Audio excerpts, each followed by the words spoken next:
Hola, ¿qué tal amigos? Bienvenidos una vez más a este espacio de Shabbat. Es un honor y un privilegio poder compartir una vez más con ustedes en este espacio sagrado y poder compartir la palabra del Creador, la Torá del Eterno, que es la que nos santifica y nos da vida. El día de hoy vamos a continuar con nuestra enseñanza, con este tema que veníamos tratando, el tema del divorcio. Y quiero tomarme unos 5 minuticos máximo para recordaros un poco lo que vimos hace 8 días.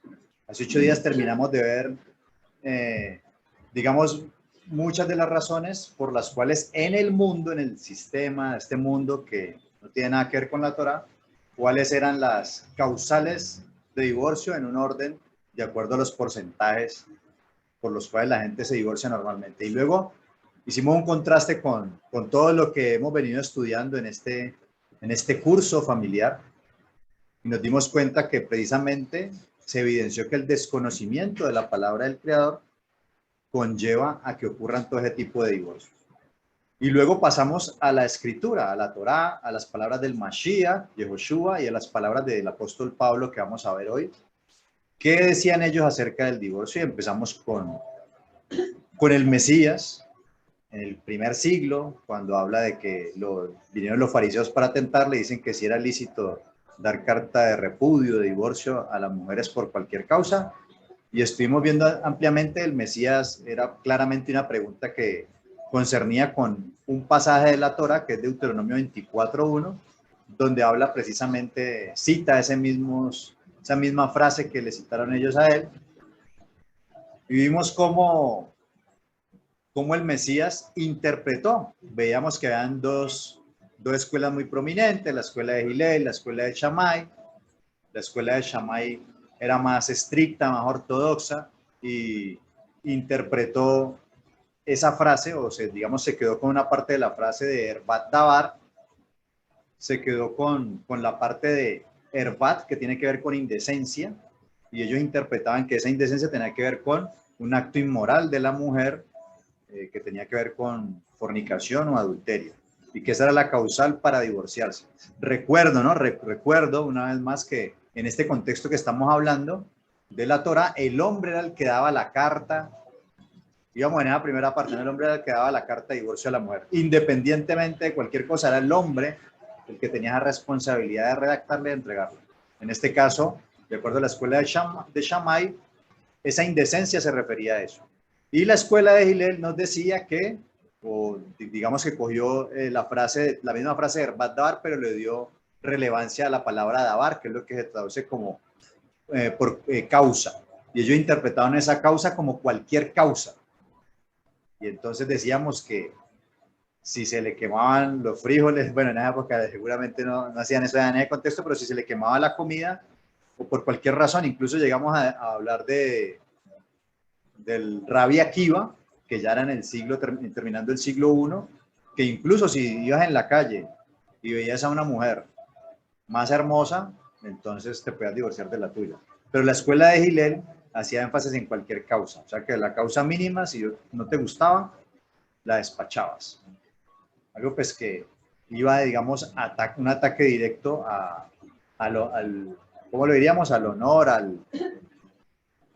no, a la dignidad de la mujer, ¿no? Y llegó al extremo que Rabbi Akiva, que pertenecía a esta escuela de Gilet, él se quedó con la frase de no haya gracia. Entonces, que si encontrabas una mujer te encontraba en la calle en la cual hallabas mayor gracia, entonces ya eso era causal de divorcio, porque dependía de que si al varón le causaba gracia. Entonces, si no hallaba gracia en su esposa, porque hallaba más gracia en otra, bueno, la despachaba. En ese contexto estábamos en el primer siglo. Definitivamente era un maltrato a la mujer. Y les decía que el Mesías, digamos que se alineó con la escuela de Shammai, pero fue un poco más allá, porque la escuela de Shammai, si bien tenía su posición, si ya se había redactado un get con la otra interpretación de la otra escuela, igual pues si ya estaba redactado el get, ya no había nada que hacer y bueno, eso de divorcio era válido.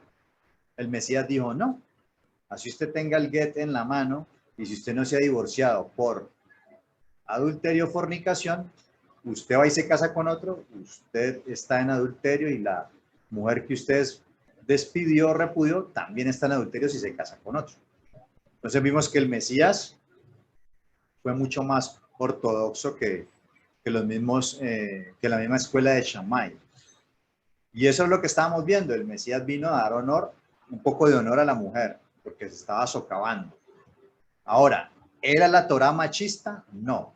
La Torá da un orden y los que estaban ejerciendo un rol machista y demás ya eran las interpretaciones de estos hombres que estaban haciendo de una manera inadecuada, y por eso viene el Mesías a empezar a corregir todas esas cosas que estaban interpretando mal y estaban armando un caos, porque ahí finalmente la que iba a terminar sufriendo iba a ser la mujer y el hombre se iba a salir con la suya. Ya el hombre pone orden y dice el texto en Mateo 19 que incluso los mismos apóstoles decían, si así es, vamos a leerlo aquí rápidamente. Dice aquí en el versículo 10, le dijeron a sus discípulos, si así es la condición del hombre con su mujer, no conviene casarse. Entonces imagínese usted pues cómo estaban las cosas en ese momento. Y el Mesías viene y trae orden, interpretando la Torá de la manera adecuada, corrigiendo las enseñanzas que estaban polulando en aquel momento y que claramente los hombres hacían la más fácil y la que más les convenía a ellos. Ahora, luego vimos que ya por ahí en el siglo IV, Rabba Papa va a tener la postura del Mesías de que solo por fornicación, y va a traer un texto que es con el cual quiero retomar el día de hoy la enseñanza. Él va a contrastar, recuerden que la Torá nos dice que por el testimonio de 2 o 3 testigos, pues se da como verdadero ese testimonio. Entonces, en este caso, cuando vamos a interpretar la escritura, porque es un también principio de interpretación de la Torá y que se utilizaba en el primer siglo, es que yo con un versículo, pues no puedo montar una doctrina, hay que contrastarlo con 2 o 3 versículos más.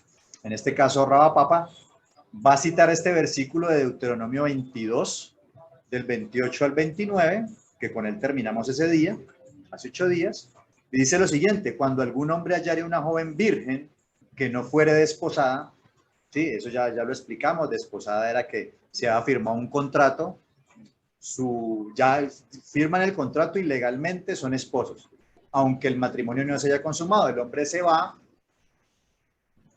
¿sí?, a preparar un lugar para su esposa y luego se la lleva y cohabitan, tienen su relación sexual. Si la mujer es virgen, sale sangre, sangre de pacto. Listo, eso ya lo hemos visto, pero bueno, lo recuerdo aquí una vez más. El punto es que esta mujer no estaba desposada, era una mujer soltera y era una virgen, una doncella virgen. Dice que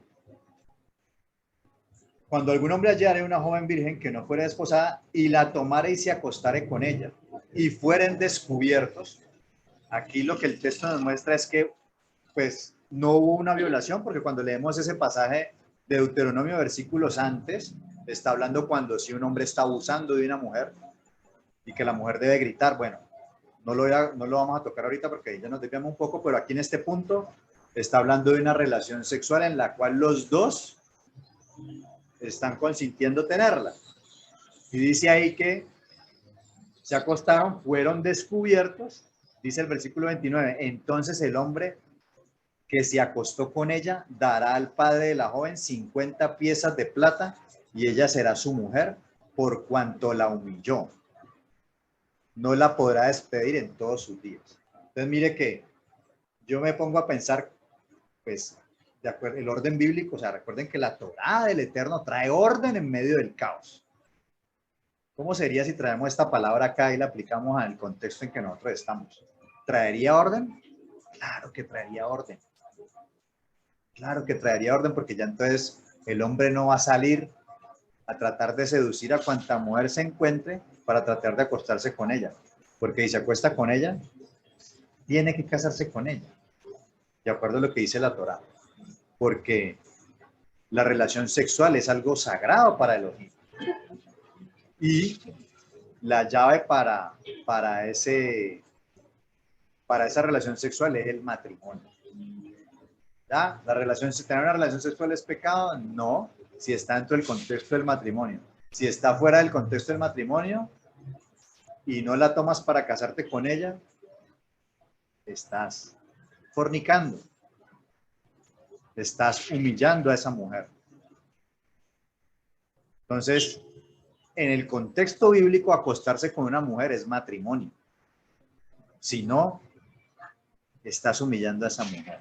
¿Y qué dice ahí? Debía que pagar como una especie de dote cuando ocurría. O sea, esto ya estaba regulado que si ocurría algo así, que podía pasar, entonces tenía que dar un pago. Recuerden que nosotros hablamos de que cuando había un desposorio había que pagarse una dote porque la mujer trabajaba y ayudaba a su padre, porque estaba bajo la cobertura de él y luego iba a pasar abajo la cobertura de su esposo. Ella también trabajaba, entonces como iba a dejar de trabajar donde su padre, digamos que daba como una especie de indemnización por el trabajo que ella iba a hacer de ser en esa casa. Entonces aquí da un pago, un dinero, y debía casarse con ella. Y no se podía separar, o sea que no podía salir con el cuento de que, no podía luego salir con el cuento de que, ay, se le quemaron las tostadas, entonces me divorcio. No podía salir con ese cuento. O sea, no me podía separar de ella. Entonces, digamos que aquí Rabapapa está tomando este texto como un segundo testigo de que no te puedes divorciar por cualquier causa, que ya la causa a lo que se refería en Deuteronomio 24 es a infidelidad o inmoralidad sexual. Ahí tenemos dos testigos. ¿Ah? Y bueno, nosotros ahora, en la manifestación gloriosa del Mashiach, pues tenemos ya el Mesías que viene a aclarar esta situación.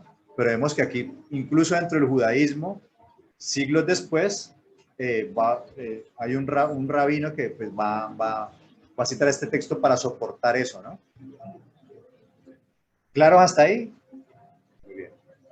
Ahora, hay un texto en Malaquías 2, y ese lo vimos cuando estábamos viendo el tema de la elección de pareja. Lo vuelvo a citar porque tiene que ver con el tema. Y en Malaquías 2:10 dice, está hablando el Creador a Judá, al pueblo. Le dice, ¿no tenemos todos un mismo Padre? ¿No nos ha creado un mismo Elohim?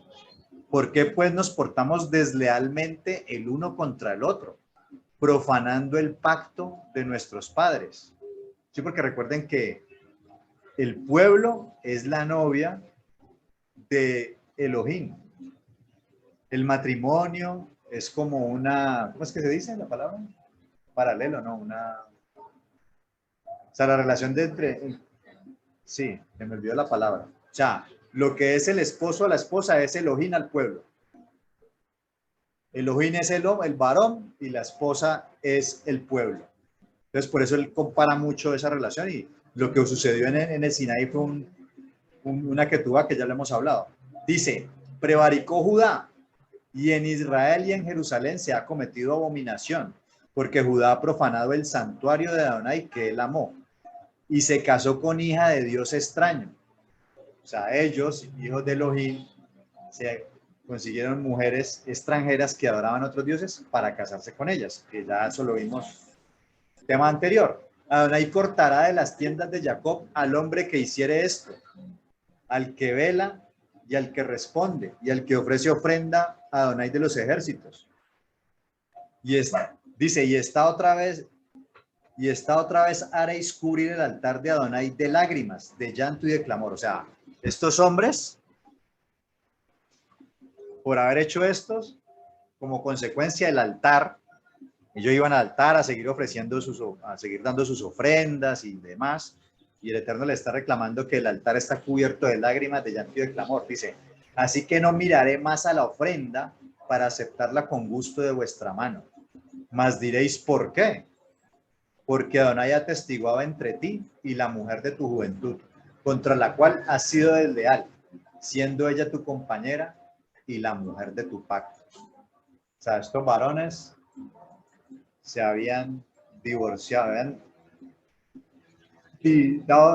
divorciado, repudiado a sus esposas, que eran hebreas, que creían en el Elohim de Israel, la habían dejado por irse tras mujeres que adoraban dioses extraños. Y pues no voy a extenderme ahí porque eso lo vimos como en 4 clases, ¿no? Dice, ¿no hizo el uno, habiendo en él abundancia de espíritu? ¿Y por qué uno? Porque buscaba una descendencia para Elohim. Lo que hablábamos de la simiente santa. Por eso no nos podemos unir en yugo desigual. Y esto es lo que estaban haciendo ellos, pero de repeso estaban divorciándose. Guardaos pues en vuestro espíritu y no seáis desleales con la mujer de vuestra juventud, porque Adonai, Dios de Israel, ha dicho que él aborrece el repudio. ¿Qué es el repudio? Pues el divorcio. Y al que cubre de iniquidad su vestido, dijo Adonai de los ejércitos, guardaos pues vuestro espíritu y no seáis desleales. Entonces vemos aquí que el Eterno dice que a él aborrece el repudio. Entonces, este es un texto que también lo tomamos como un testigo de que ese pasaje de Deuteronomio 24, cuando él dice que si no haya gracia, que si encuentra yo algo indecente, pues el Eterno, con esa regulación, con esa misbah, con esa Torah, no estaba promoviendo el divorcio, porque recuerden que si el hombre se divorciaba y ella iba y se casaba con otro, y luego la repudiaba, ella ya no podía volverse a casar con él. Entonces, tanto él como ella debían pensarlo muy bien. El varón debía pensarlo muy bien, digamos que ella le fue infiel, el varón debía pensarlo muy bien si le iba a repudiar, porque si él la repudiaba, después seguramente no iba a poder volver a casar con ella. O sea que estaba abierto ahí para que, ¿qué? Para perdonar. Para perdonar, mire ¿qué era lo que ellos debían haber hecho? Dejado a esas mujeres y volver con su esposa, con la que fueron desleales. O sea que ahí de alguna manera vemos que el Eterno aboga, ¿por qué? Por el perdón. Pero, recordemos lo que el Mesías dijo, por la dureza de vuestro corazón fue que el Eterno permitió que divorciaran. Sabemos que es algo muy complejo, pero pues en el primer siglo lo que es claro es que el Mesías dio por sentado, o sea, dio ya de manera clara cuál es la razón por la cual se puedan divorciar. Ahora, aquí lo estamos abordando desde ese pasaje y desde lo que le preguntaron al Mesías, pero ya vamos a ver cuáles son otras razones que son causales de divorcio, porque pues la relación es de aquí para allá y de allá para acá, hombre con mujer y mujer con hombre. Ahorita vamos a ver la otra cara de la moneda. ¿Listo? Entonces, por ejemplo, hay un comentario en la Mishnah. Recuerden que la Mishnah tiene que ver con leyes, tiene que ver con la Torah oral, ya eso sí, judío de la línea farisaica. Entonces, desde antes de la época del Mesías, se empezó a construir de manera oral, había una tradición oral que en algunas ocasiones el Mesías atacó a una de esas leyes orales, y esas leyes orales son las que muchos se confunden y creen que es la ley de Moisés, y no, son las leyes orales de los rabinos, que para un fariseo eso también es Torah y que Elohim lo había dado. Entonces, en esa Mishnah que se recopiló entre el siglo II y III, más o menos, aparece este texto en el tratado de Gittim. Dice, también había razones respecto al marido que justificaban el divorcio, como defectos corporales que provocaran una repugnancia insuperable en la mujer. Vuelvo y leo. También había razones respecto al marido que justificaban el divorcio, como defectos corporales que provocaran una repugnancia insuperable en su mujer. Entonces, mire, aquí esto es una ley oral. Yo pregunto, en la Torá hemos visto que haya tan siquiera un atisbo o que se asome algo con respecto a eso. No. Sí, los que hemos leído la escritura, en ninguna parte vemos eso. Ahora, ¿qué quiere decir eso? Pues la verdad traté de buscar y no encontré. Pero pues claramente habla de defectos corporales.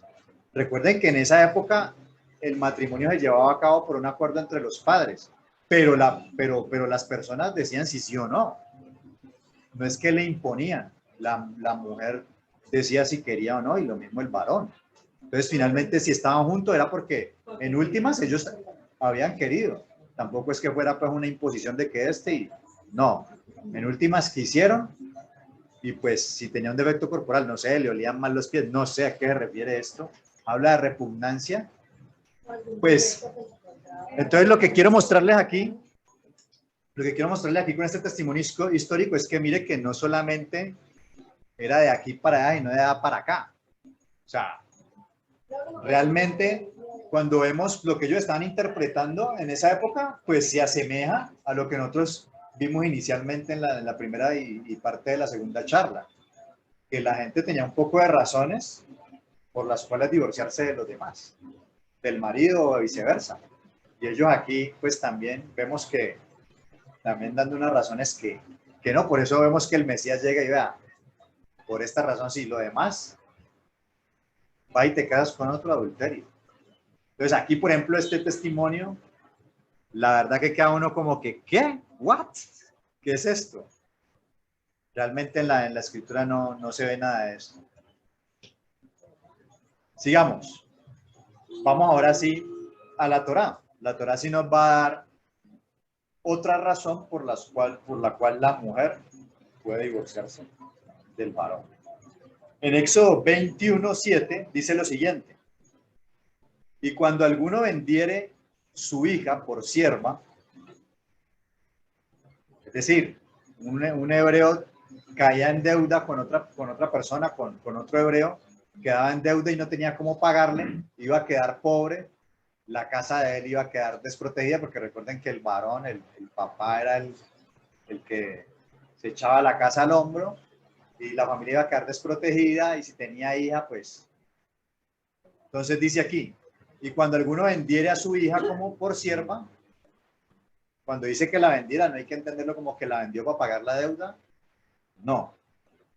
Recuerden que él iba a quedar desprotegido, o sea, él iba a quedar pobre, no iba a tener cómo sustentar a la hija, seguramente iban a llegar y se le iban a llevar como una ramera, como una prostituta, o sea, iba a sufrir como esclava.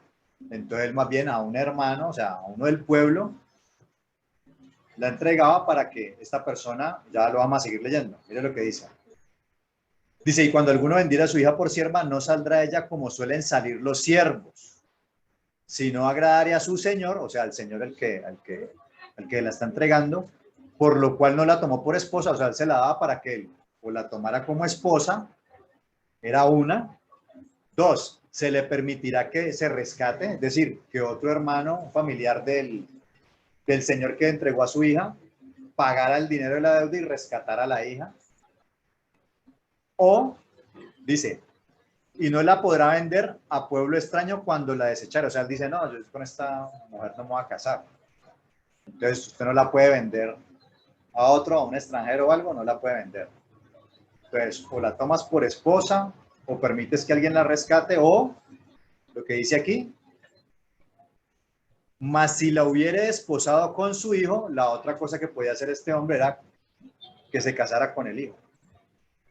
Entonces dice, hará con ella según la costumbre de las hijas. O sea, este hombre la tomaba, no la podía tratar como una esclava porque ella estaba ahí, era para trabajar y ayudar a pagar la deuda que tenía el papá. Entonces, ¿y él qué debía hacerle? Pues la debía tratar como una hija, no como una sierva de las otras. Pero dice aquí, hará con ella según la costumbre de las hijas. Dice, si tomare para él otra mujer, aquí está hablando en este caso del hijo, o sea, si él se la da al hijo para que case con ella, y después el hijo toma otra mujer, otra mujer para que sea su esposa, porque en el Medio Oriente, como lo habíamos dicho, y eso pues puede ser tema de otra enseñanza, porque no nos enfrascamos aquí. Recuerden la importancia que tenía el tener hijos, ¿no? Si la mujer era estéril, seguramente ella le iba a dar una sierva. Eso lo llamaríamos ahorita como, eso sería lo más cercano a lo que ahorita hacen ¿cómo es que llama? El alquiler del vientre. Exacto, porque la misma señora, la misma esposa le entregaba la sierva para que le diera hijos. Los hijos que tuviera la sierva eran hijos de la señora, de la esposa. Entonces, pues común, pero en esa época. Entonces, en esa época se podían, porque el tema de los hijos era muy importante en la escritura, por lo que hablamos de la simiente santa, de la herencia, de la palabra, la luz y todo en el mundo. Entonces, si ese hijo, bueno, listo, el hijo la tomó por esposa y luego él toma a otra mujer por esposa, por alguna razón, por otras razones, Dice, no disminuirá su alimento, ni su vestido, ni el deber conyugal. Y si ninguna de estas tres cosas hiciere, ella saldrá de gracia sin dinero. O sea que, recuerden que el padre, ¿qué le daba a su hija? ¿Y qué era lo que qué era lo que tenía que hacer el varón con la esposa o el padre con la familia? Proveer y sustentar. Ya en el caso, pues, de si es un esposo, pues adicional a eso, deber conyugal. Entonces, no es que él 7 mujeres, no. Si tenía otra esposa, tenía que darle toda la cobertura de alimento, vestido y cumplir con sus relaciones maritales. Si no iba a cumplir con eso, no te podías. O sea, si no tenía ni el dinero, ni las fuerzas, no podías hacer eso. No lo hacía todo el mundo.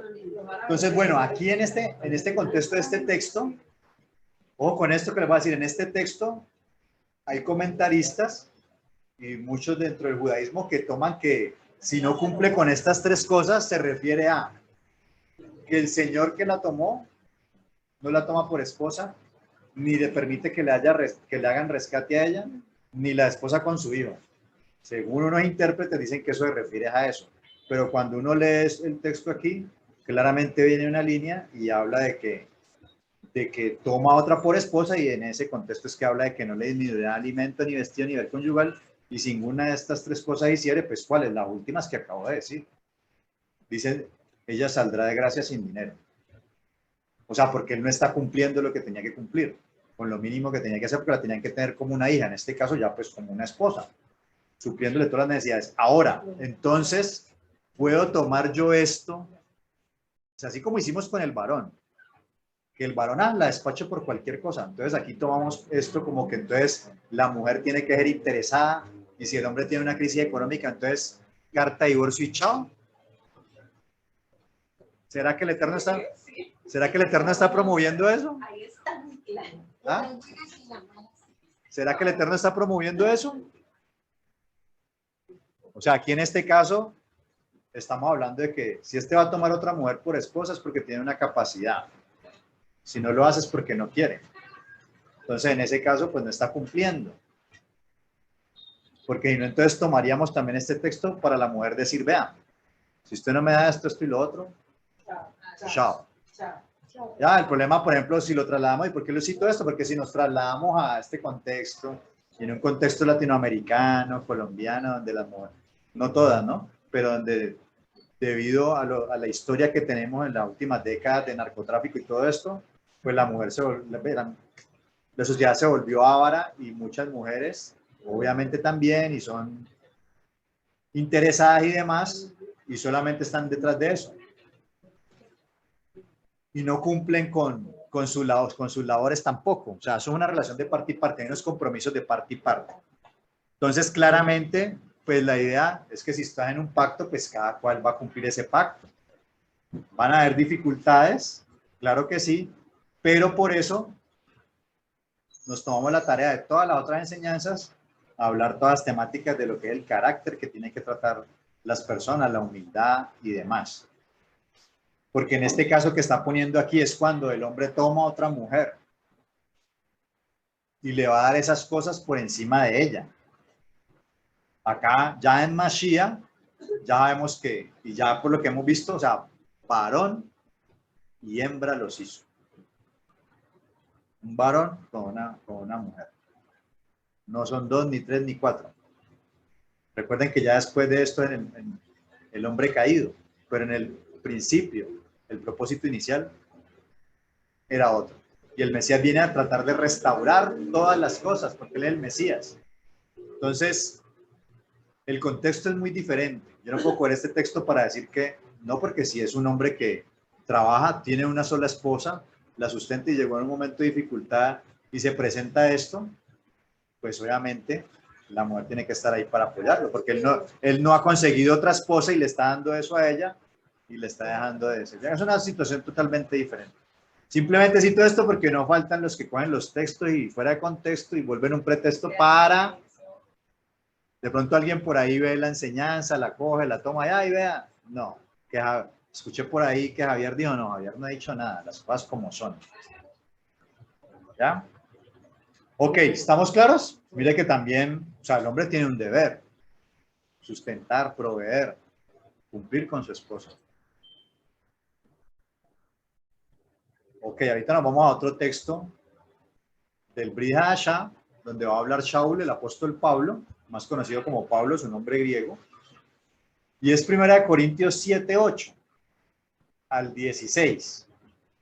Dice lo siguiente, versículo 8, digo pues a los solteros y a las viudas que bueno les fuera quedarse como yo. ¿Cómo era Pablo? Soltero. Pero si no tienen don de continencia, cásense. Pues mejor es casarse que estarse quemando. O sea, si usted va a estar por ahí, si usted quiere estar soltero, pero para estar fornicando, no, mi estimado amigo, porque ya vimos los otros textos allá arriba, ¿no? Usted acuesta con una mujer, es matrimonio, tienes que casarte con ella. Si no estás en pecado, debes casarte con ella, esto no es un juego. Entonces, es mejor casarse que estarse quemando, mejor comprométase con una mujer y cásese, pero no esté por ahí, que eso es lo que hacen los gentiles. Dice, pero a los que están unidos en matrimonio, mando no yo, sino el Señor, que la mujer no se separe del marido, y si se separa, quédese sin casar, o reconcíliese con su marido, y que el marido no abandone a su mujer. Ahora, este texto hay que cogerlo en un contexto, ¿no? Como siempre. ¿A quién le está hablando Pablo? Claramente cuando leemos ese texto, y ahorita nos vamos a dar cuenta, está hablando a gentiles que se están convirtiendo al Señor. Y entonces el apóstol Pablo empieza a regular todo este tipo de cosas porque ellos vienen de otro tipo de costumbres. Vimos que en el caso del contexto hebreo, que era el que estaba, en el que de Pablo, que era judío, y los apóstoles y demás, era el marido el que daba la carta de repudio a su esposa. ¿La mujer se podía separar de su marido? Sí. O sea, ella se podía ir, pero ella no podía pasarle carta de repudio. Y si ella se iba sin carta de repudio, no podía volver a casar. En el contexto romano, que es donde seguramente vienen estos Corintios, que Corintio era una ciudad griega, luego pasó a ser parte del Imperio Romano, cuando el imperio vino y dominó todo. En el Imperio Romano, el hombre y la mujer se podían separar como quisieran. La mujer podía separarse de su esposo y el esposo podía separarse de su mujer. En el contexto hebreo ya vemos que el hombre es el que tiene que redactar la carta, independientemente de quién era el que tenía la razón o la culpa o demás. Entonces, en ese contexto es que está hablando Pablo. Si la mujer se quiere separar de su marido, como ella viene en ese contexto donde yo me voy y chao, no se puede volver a casar. ¿Por qué? Porque en la Biblia, en la Torá, nos dice que debe tener carta de repudio. Si no tiene carta de repudio, estás en adulterio y te casas con otro. Porque es lo que le estaba diciendo. En los otros pueblos, simplemente con decir, me separo y ya, te separabas. El Eterno dice, no, tienes que hacer una carta. Legalizar eso. Si eso no está legalizado, adulterio se llama eso. Entonces, en ese contexto romano en que estaban ellos, dice esto, la mujer no se separa del marido, no puedes hacer lo mismo que hacías, que se puede hacer allá en los gentiles. Si haces eso, si te separas, no te cases, porque vas a estar en adulterio. Y si se separa, pero le dice, y si se separa, quédese sin casar. No es volver a casar porque te casas está en adulterio. Tenés que redactar el documento y hacerlo legal. Y si son por las razones que dice la Torá, si no, no lo puedes hacer. Y luego dice, o reconcíliese con su marido y que el marido no abandone a su mujer. ¿Ya? El marido, pues también podía abandonar, pero si no hacían el get, pues no podían hacerlo. Ahora, volvemos al mismo punto. ¿Qué promueve el Mesías y qué trata de promover Pablo también? Que haya perdón y reconciliación. Que eso sería lo ideal. Ahora, dice en el versículo 12, y a los demás yo digo, no el Señor, si algún hermano tiene mujer que no sea creyente y ella consiente en vivir con él, no la abandone. Y si una mujer tiene marido que no sea creyente y él consiente en vivir con ella, no lo abandone. Aquí donde el texto nos está mostrando claramente que pues estas personas eran gentiles, no eran del pueblo, seguramente ya estaban casados con gentiles, si habían, una de las dos partes, o el hombre o la mujer, conoció del Mesías, creyó, pero entonces ahorita esa persona es creyente, quiere guardar los mandamientos y su esposo o su esposa está en otro cuento. Entonces ahí tenemos un matrimonio que se volvió mixto. Vimos que en la Torá hay una, así como colocamos el ejemplo de cuando los hombres estaban repudiando a las mujeres creyentes, pues dice con paganas. Vimos también otro texto por allá, ¿cuándo qué? Me escapó. Vimos otro texto ya cuando hubo matrimonios mixtos que venían de Babilonia, que Esdras los mandó a que ¿qué?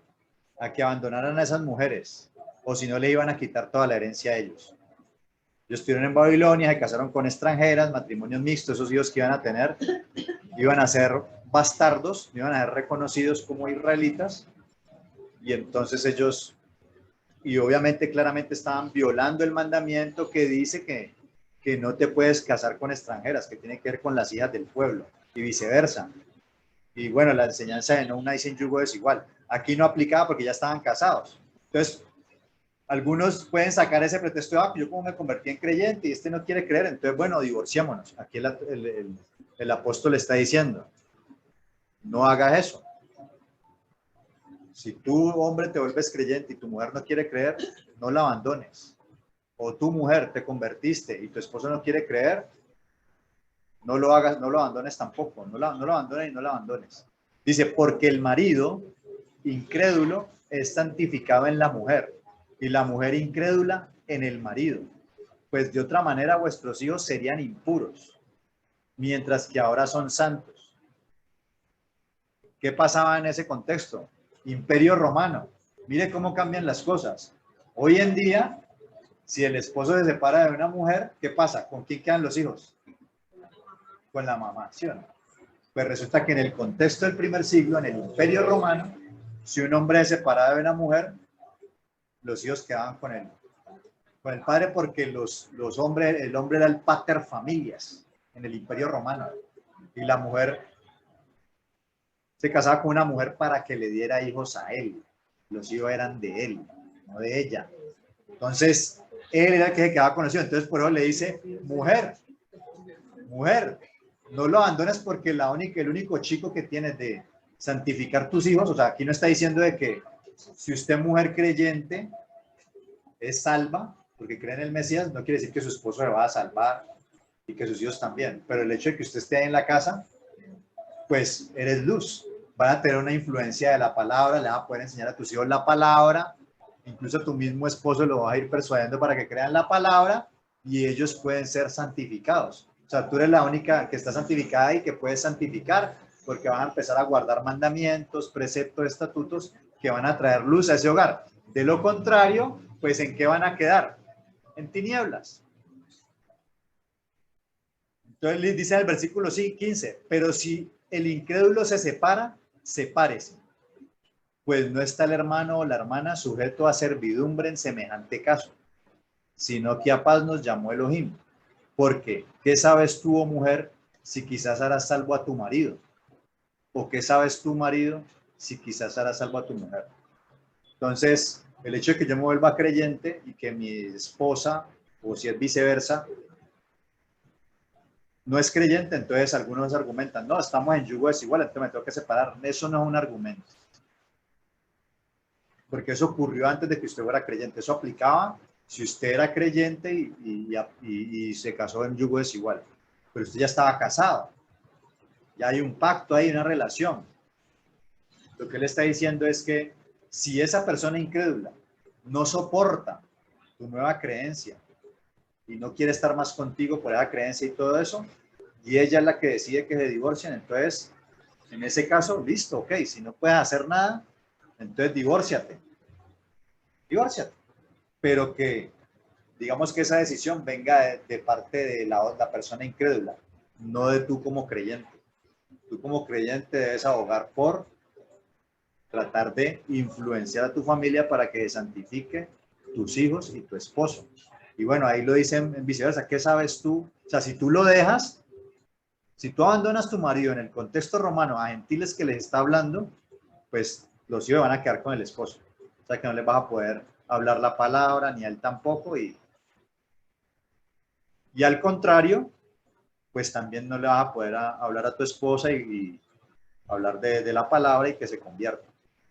Entonces, creo que está como claro el punto ahí, ¿no?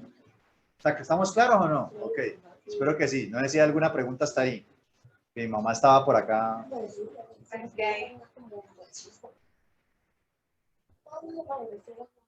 Claro, porque por eso mismo al comienzo estuvimos diciendo que era un mundo diferente donde la mujer, por muchas situaciones, estaba desprotegida. La mujer, o sea, no había, o sea, la mujer quedaba embarazada varias veces, no podía hacer un montón de cosas. La mujer le venía su visita cada mes y eso le cambiaba. O sea, había un montón de cosas que el hombre la protegía. O sea, ahora, en el contexto de Israel, vemos que los mandamientos vienen ¿a qué? A restablecer el honor a la mujer. Ya lo que pasaba en el Imperio Romano, eso ya era otra cosa. Porque en el Imperio Romano sí, ahí sí había un machismo pronunciado. En Israel, como Israel siempre quiso parecer a las demás naciones y hacer lo que las demás naciones hacían, el Eterno por eso también manda los mandamientos, por el pecado de los hombres, para regular muchas de esas cuestiones. Ya las, como lo vimos, las interpretaciones de los hombres eran los que hacía que pareciera machista los mandamientos. Pero por eso viene el Mesías a enseñar el espíritu del mandamiento y cuál era el propósito del mandamiento y vemos que es todo lo contrario. ¿Listo? Listo, eso era en el Imperio Romano. Imperio Romano. Ok, ahora vamos a ver otro tema. O sea, vamos a dejar hasta aquí. O sea, pero ahorita vamos a ver como un bonus. Ahorita cuando estábamos en medio de la charla les estaba diciendo que la relación entre el creador y el ser humano y el pueblo es entre un esposo y una esposa y siempre lo está comparando y lo leemos muchas veces en la Biblia.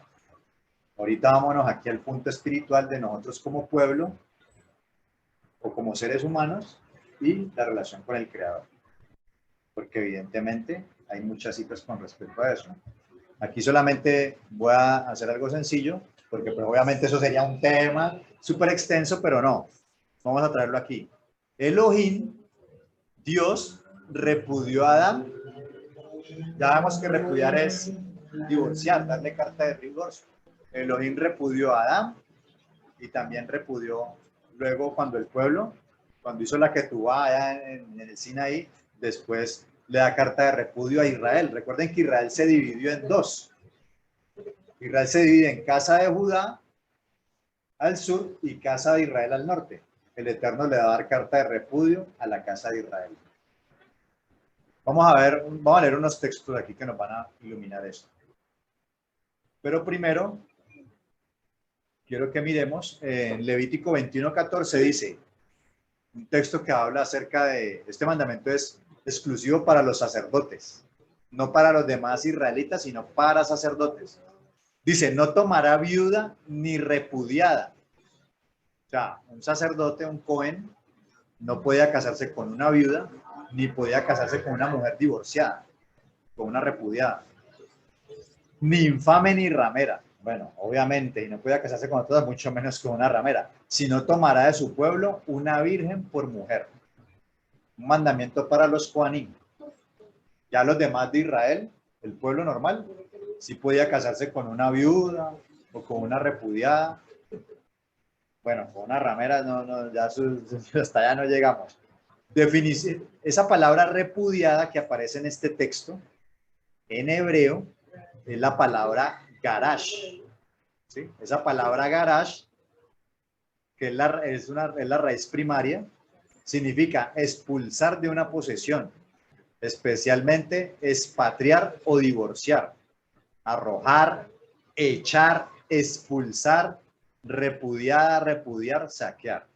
Entonces, cuando dice ahí no tomará viuda ni repudiada, aparece la palabra garash, Y esa palabra tiene que ver con divorcio, tiene que ver con echar, con expulsar y obviamente con repudiar.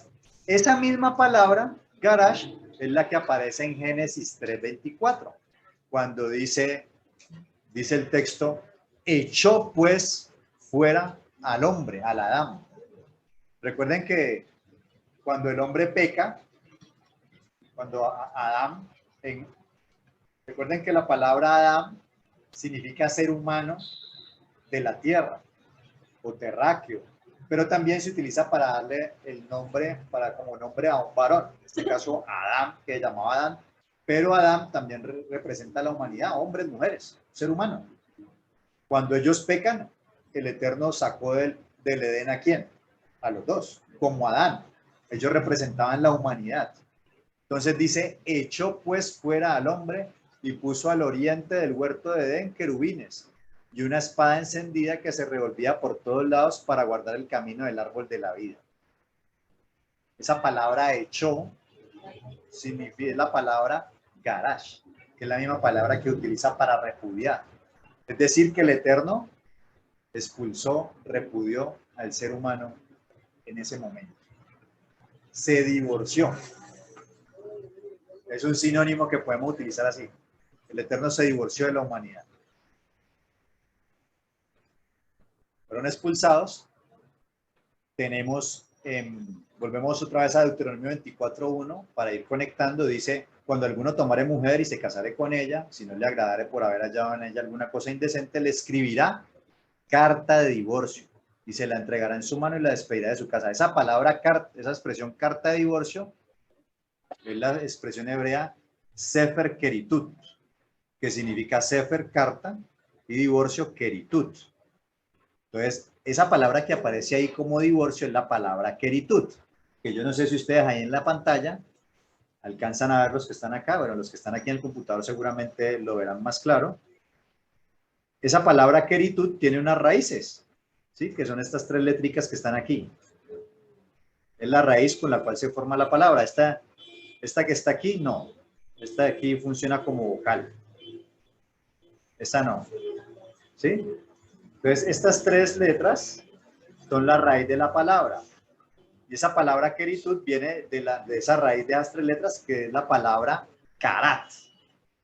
Y esa palabra, primero la palabra keritut que aparece ahí significa cortar, significa divorcio y significa repudio, como lo traduce ahí. Pero la raíz de esa palabra, ¿de dónde viene? Es la palabra karat. Y aquí vemos las tres letricas igual. Sí, las tres letricas grandes, que son las consonantes. Los otros nikudot, que son las puntuaciones vocálicas, no. Son las grandes.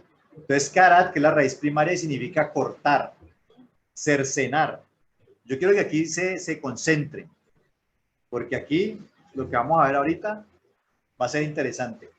Cortar, cercenar, rebanar, separar, destruir o consumir, especialmente pacto, hacer una alianza o convenio, originalmente cortar carne y pasar entre los pedazos. Bueno, acabar, alianza, amputar, apartar, arrebatar, borrar, celebrar, bueno, concertar, cortador, cortar, derribar, desaparecer, deshacer, destruir, dividir, exterminar, extinguir, faltar, labrar, masticar, matar, morir, pactar, perder, perecer, poner, quebrar, quitar y raer. Entonces, obviamente, de acuerdo al contexto, va a tomar un significado, pero básicamente la palabra karat significa cortar. Vamos a quedarnos con la expresión de karat, cortar. Quiero que ahora vayamos a unos textos en Éxodo 12:15. Vamos a colocarlo aquí un poquito más grande. En Éxodo 12:15. Si usted se pierde, pues luego se ve otra vez el video. Éxodo 12:15, mire lo que dice.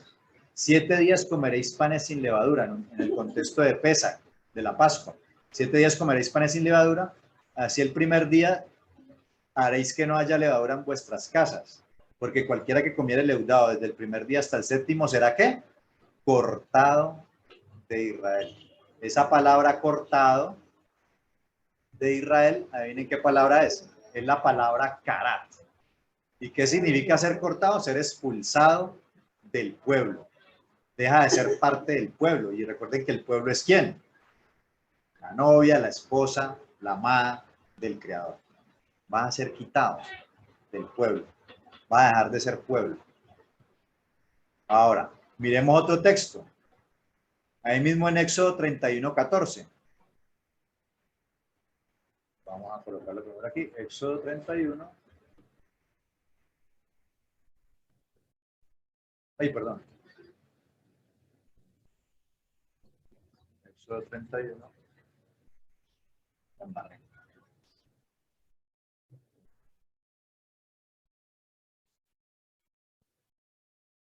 Éxodo 31:14 dice lo siguiente. Así que guardaréis el día de Shabbat, porque santo es a vosotros. El que lo profanare, de cierto morirá. Porque cualquiera que hiciere obra alguna en él, aquella persona será ¿qué? Cortada de en medio del pueblo. Y volvemos acá. ¿Qué palabra es la que utiliza ahí para decir que se fue cortada? La palabra karat. Karat, expulsar, cortar, quitar, divorciar. Se divorcia, se fue, ya no puedo volver con usted. Eso es lo que leímos ahí, ¿no? Y vamos a leer el último texto de estos que vamos a mirar aquí, y es Jeremías 7:28.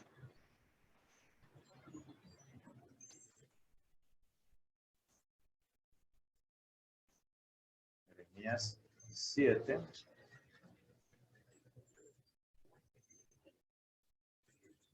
Va a decir lo siguiente.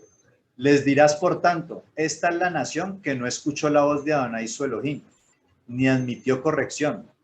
Pereció la verdad, y de la boca de ellos fue cortada. Pereció la verdad, de la boca de ellos fue cortada. Esa palabra que aparece ahí, que fue cortada, claramente es la palabra karat. Cortar, expulsar, divorciar. Entonces, ¿qué tenemos acá? Tenemos lo siguiente. Tenemos de que el Eterno va a decir lo siguiente. O sea, esa palabra cortar, keritut, cortar, tiene que ver con separación y divorcio. Y esa expresión la vamos a ver en el contexto del Brit Hadashah, Nuevo Testamento, en el primer siglo, en idioma griego. El equivalente a esa palabra, y vamos a ir a 2 Tesalonicenses, capítulo 2, versículo 3. ¿Sí me están entendiendo o no? Pues estoy enredado. Está enredado esto. ¿Cómo? Continuemos y damos respuesta. 2 Tesalonicenses. ¿Qué me pierdo? 2 Tesalonicenses 2:3.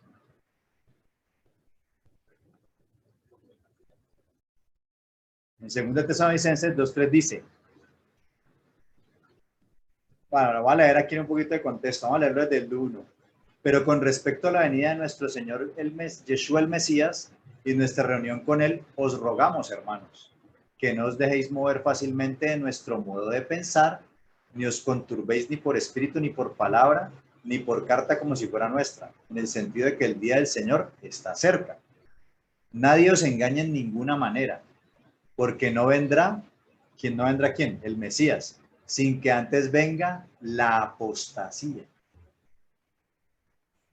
y se manifieste el hombre de pecado, el hijo de perdición. Esa palabra, el equivalente es la palabra apostasía. Vamos a leerlo aquí. La palabra apostasía es la palabra que vemos ahí. Obviamente apostasía dice de lo mismo de G6:47, deserción de la verdad. El estado apostasía, apostasía, apostatar. Y aquí yo quiero hacer énfasis en algo. En el contexto cristiano, ¿qué es apostatar? En el contexto cristiano te van a decir que no creen, o sea, que creen el Mesías y en algún momento se va a apartar. O sea, eso es una explicación muy superflua. Creer en el Mesías, recordemos que el Mesías es la puerta, me traslada al reino de las tinieblas, que es un reino anti-Torah, no mandamientos de Dios, mi propio camino. Él nos perdona todos los pecados por quebrantar la Torah y nos traslada al reino de Elohim, para que empecemos a caminar en sus mandamientos. Y esa palabra tiene que ver con deserción de la verdad. Habías conocido la verdad, estabas en un discipulado con el Señor, empezando a conocer los mandamientos y de un momento a otro te devuelves al camino que llevabas antes. O sea que no es solamente creer en el Mesías. Muchos dicen que creen en el Mesías y quebrantan todos los mandamientos. No les interesa conocerlo. Además dicen que está abolida la ley. Si no conoces los mandamientos, ¿qué vas a hacer? Quebrantarlos. Mire que estamos viendo un tema de divorcio y la gente no lo maneja. Y la gente afuera, dentro del mismo contexto, entre comillas creyentes, hacen un montón de cosas que no son. Entonces, esa palabra apostasía tiene que ver con deserción de la verdad, pero esa palabra apostasía viene de una raíz, que espero que ustedes la alcancen a leer ahí, que es G647. Y ya la vamos a leer. Vamos ahorita a donde está ese G647, que es en Mateo 5:31 y 19:7. Vamos acá. Mateo 5:31. Y aquí, ojo con esto. Mateo 5, versículo 31, y nos vamos a encontrar con los pasajes que estábamos estudiando. Hablando del divorcio del Mesías, también fue dicho, cualquiera que repudie a su mujer, dele carta de divorcio. Y adivinen ustedes qué, que esa palabra carta de divorcio, lo que traduce como divorcio, es la raíz de la palabra apostasía, que es la palabra apostación. ¿Sí? Separador, carta de divorcio, apostación. Y cuando venimos acá, por eso coloqué esta imagen, porque yo tengo el diccionario Strong en físico, y digamos que cuando uno lo pone aquí, como lo estoy poniendo yo aquí, sale un poquito nomás de definiciones, pero acá en el físico pues salen muchas más cosas. Entonces cuando leemos ahí la palabra apostasía, que es lo que va a venir a inculcar el hijo de perdición, precisamente que te apartes de la verdad. Esta palabra apostasía es de lo mismo de 6:47, deserción de la verdad. Apostatar viene de la palabra apostación, ¿sí? Dice de un derecho de separador, divorcio, carta de divorcio.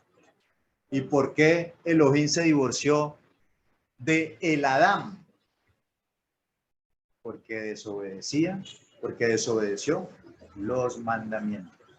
¿Y por qué después se divorció de la casa de Israel? Porque la casa de Israel decidió no obedecer los mandamientos del Creador y ir a adorar a otros dioses y obedecer mandamientos de otros dioses, no los mandamientos del Creador. Se apartaron de la verdad. El Mesías dice, santifícalos, diciendo, hablando del pueblo, de los creyentes, santifícalos en tu verdad. Tu Torah es la verdad. ¿Sí? Parte de la verdad es Mashiach, claro, él es la Torah viviente. Y nos perdona y nos permite que ahorita sí conozcamos al Eterno. Tú conoces al Mesías, digo, ok, eres salvo. Empieza a hacer los kilómetros, estás perdonado. Ahora, ¿qué te toca hacer? Hacer lo contrario de lo que antes hacía. Antes obedecía la maldad de mi propio corazón, las concupiscencias de mi corazón. Obedecía a cuanto Dios me presentaban. Ahorita ya ignoro todo esto y empiezo a obedecer al Creador. ¿Qué debo obedecer? Su Torah, que son los mandamientos. El joven rico le preguntó al Mesías, ¿qué debo hacer para heredar la vida eterna? Guardar los mandamientos, ya sabes. El que me ama, ama mis mandamientos. Miremos lo que dice aquí en Jeremías 3:6. Jeremías 3:6, en ese contexto de la casa de Israel y la casa de Judá, mire lo que va a decir. Me dijo Adonai en los días del rey Josías, ¿has visto lo que ha hecho la rebelde Israel? Ella se va sobre todo monte alto y debajo de todo árbol frondoso, y allí fornica. Y dije, pues ya hemos visto que debajo de los árboles hacían rituales de fertilidad a dioses. Y dije, después de hacer todo esto, se volverá a mí, pero no se volvió. Y lo vio su hermana la rebelde Judá. Ella vio que por haber fornicado la rebelde Israel, yo la había despedido y dado carta de repudio, carta de divorcio. Pero no tuvo temor la rebelde Judá, su hermana, sino que también ella fornicó. Y sucedió que por juzgar ella cosa liviana, su fornicación. La tierra fue contaminada y adulteró con la piedra y con el leño. Con todo esto, su hermana la rebelde Judá no se volvió a mí de todo corazón, sino fingidamente, dice Adonai. Mire que tanto Israel como Judá, las dos fueron y fornicaron. Y el Eterno le dio carta de repudio a Israel. A Judá no le dio carta de repudio. La perdonó. Y Judá todavía está ahí. ¿Qué pasó con la casa de Israel? Se dispersó en las naciones. La mayoría, algunos se fueron a Judá, pero la mayoría se dispersó en las naciones y no se sabe qué pasó. Ya perdieron su identidad, no saben quién es Elohim, no saben qué es la Torá, y eso es lo que viene a restaurar el Mesías, a llamar a todas esas ovejas perdidas, a reconciliarse con ellas. En esto estamos. Esto aquí de una vez aprovecho a los que me están viendo por primera vez en internet y están viendo esto, les invito a que se vean el módulo en mi canal de YouTube, el módulo de Teshuvah, volviendo al camino de vida. Y son 4 lecciones, una introducción y 3 más. Y en la última lección, que tiene que ver con la identidad, vamos a estudiar todo esto muy claramente. No se os va a olvidar. Y vamos a conectar esto con Romanos 7. Romanos 7.1 ya para terminar. Romanos 7.1 dice, ¿acaso ignoráis, hermanos? Y ojo, porque aquí supuestamente está hablando de los romanos, pero mire la aclaración que él hace. ¿Acaso ignoráis, hermanos? Pues hablo con los que conocen la Torá, los que conocen la ley. O sea que si yo soy un cristiano hoy en día y no conozco la Torá, pues no me está hablando a mí. Le está hablando ¿a quiénes? A los que conocen la Torá. Dice, pues hablo a los que conocen la Torá, que la ley se enseñorea del hombre entre tanto que éste vive. Porque la mujer casada, ahí va a empezar a aclarar de qué ley está hablando. Él no está hablando de todo desde la Torá de Moisés, está hablando de una Torá específica que tiene que ver con el divorcio, que es lo que estamos estudiando. Dice, porque la mujer casada está sujeta por ley al marido mientras éste vive. Claro, si no le han dado carta de repudio, ella está casada forever. Si le dan su carta de repudio, pues o el marido muere, pues ya queda libre de la ley del marido, ya se puede casar otra vez. La mujer casada está sujeta por ley al marido mientras éste vive, pero si el marido muere, ella queda libre de la ley del marido. Se murió el marido, ya usted quedó libre.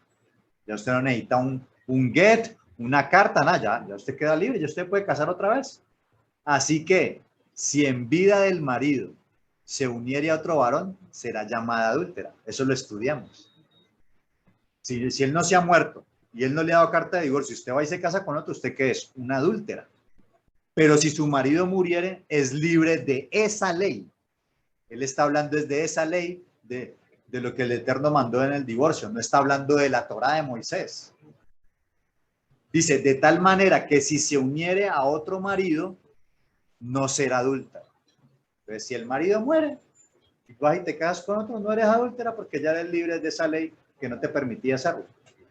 Dice, así también vosotros, hermanos míos, habéis muerto a la ley mediante el cuerpo del Mesías, para que seáis de otro, del que resucitó de los muertos, a fin de que llevásemos fruto para Adonai.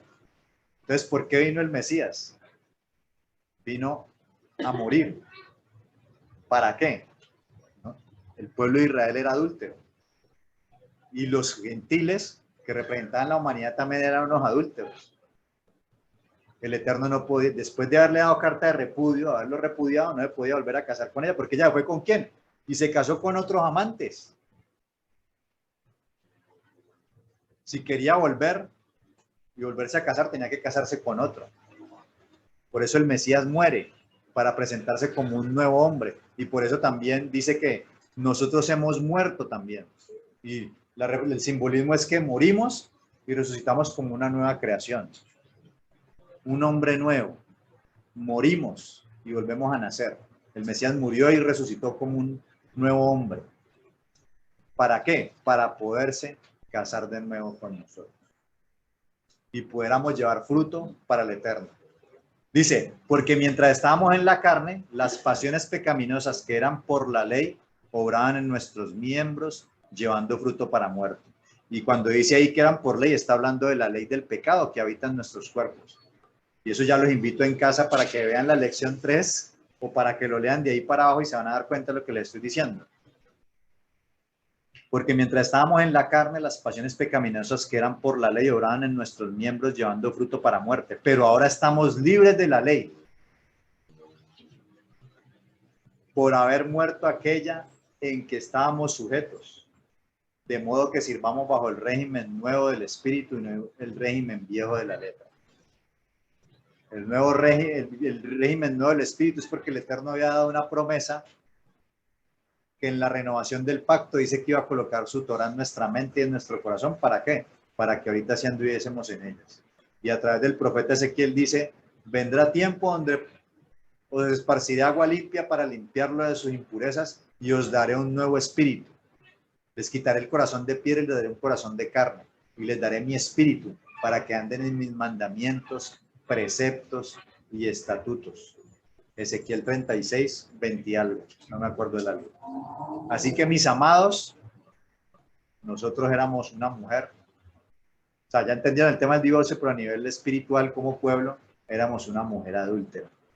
Y el Mesías se sacrificó por nosotros para que nos pudiéramos volver a casar con ese hombre nuevo. Así que debemos estar agradecidos porque el Mesías, ¿qué hizo? Misericordia con nosotros. Misericordia tuvo con nosotros. Y el Eterno se quería reconciliar con nosotros. Y hizo lo necesario hasta dar su vida para poderse reconciliar con nosotros. Amén. Bueno, amados, vamos a dejarlo hasta ahí. Vamos a orar. Vamos a darle gracias al Eterno por esta palabra y concluimos Amén. este tema del divorcio. Vamos a orar y luego damos espacio para las preguntas. ¿Les parece? ¿Les parece, Richard, o ibas a decir algo? No, señor, sí me parece. Démosle. Ok. Bueno, Padre amado, te damos muchas gracias por este tiempo, este espacio. Gracias por este espacio sagrado. Definitivamente, Padre, nos permite reflexionar y entender muchas cosas de tu palabra, entender tu Torá en su contexto y poder comprender muchas cosas que hasta hace poco no eran oscuras, no teníamos entendimiento o incluso ni siquiera nos habíamos preocupado por leerlas. Pero hoy nos estás permitiendo conocer todas estas cosas y empezar a enderezar nuestro camino, teniendo un discernimiento claro de lo que es bueno y lo que es malo, de lo que se puede hacer y de lo que no se puede hacer. Distinguir entre lo santo y lo profano, entre lo puro y lo impuro, Padre bendito. Permite que tu palabra entre en nuestro corazón, en un corazón que sea una buena tierra, que el mundo y sus acechanzas y sus cosas no robe esa palabra, que esa palabra entre en nuestro corazón, germine y dé fruto, para que seamos parte de tu pueblo y podamos llevar esa luz que tú quieres que llevemos a las naciones para que también conozcan de ti, Padre, y sean salvos. Padre amado, exaltamos tu glorioso nombre y te damos toda rabá porque has tenido misericordia de nosotros, Padre. Nos has llamado aquí, a este momento, a este tiempo, poder compartir en Shabbat y reflexionar de muchas cosas que la mayoría de las gentes no tiene la oportunidad de reflexionar ni pensar, porque se están moviendo en vanidades y bajo el sistema de este mundo. Pero tú nos has traído libertad, Padre. Y este Shabbat nos recuerdas eso, Padre amado. Te alabamos, te exaltamos, tu glorioso nombre y el nombre de tu Hijo Yeshua, el Mesías. Y permítenos que este resto de Shabbat sea bendición para nosotros y nuestras familias. Y sigamos aprendiendo de ti y acercándonos a ti. En el nombre del Mesías de Israel. Amén y amén. Amén.